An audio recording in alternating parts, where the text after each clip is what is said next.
Hello hi friends. Cake పర్ఫెక్ట్గా prepare చేయాలని ప్రతి ఒక్కరికి ఉంటుంది. ఇలా అందంగా డిజిగ్నేటెడ్గా రావాలంటే ఒక్కసారి నేను చెప్పినట్లు ట్రై చేయండి. ఒక బౌల్లో కప్పు షుగర్, కప్పు రవ్వ, కప్పు మైదా పిండి, half teaspoon soda, half teaspoon baking powder, కొంచెం మిల్క్ యూస్ చేస్తూ చక్కగా గ్రైండ్ చేసుకోవాలి. ఇప్పుడు బ్యాటర్ని మొత్తం 2 బౌల్స్లో సపరేట్ చేసుకోవాలి. ఒక బౌల్లో కోకో పౌడర్ని యాడ్ చేసుకొని చక్కగా కలుపుకోవాలి. ఇప్పుడు ఒక బౌల్లో నార్మల్ పేపర్కి ఆయిల్ అప్లై చేసుకొని ఒక స్పూన్ వైట్ బ్యాటర్ని, ఒక స్పూన్ కోకో బ్యాటర్ని ఫిల్ చేస్తూ వీడియోలో చూపిస్తున్నట్లుగా బ్యాటర్ మొత్తాన్ని ఫిల్ చేసుకోవాలి. ఇప్పుడు పైన ఉన్న లేయర్ని మనకి నచ్చిన షేప్లో చక్కగా డెకరేట్ చేసుకోవాలి.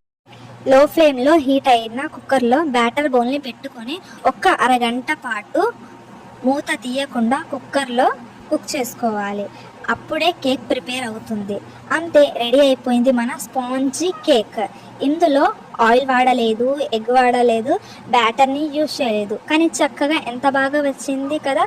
మీరు కూడా ట్రై చేసి చూడండి. నచ్చితే లైక్ చేయండి, షేర్ చేయండి, సబ్స్క్రైబ్ చేయండి. మరిన్ని వీడియోస్ కోసం ఎంకరేజ్ చేయండి.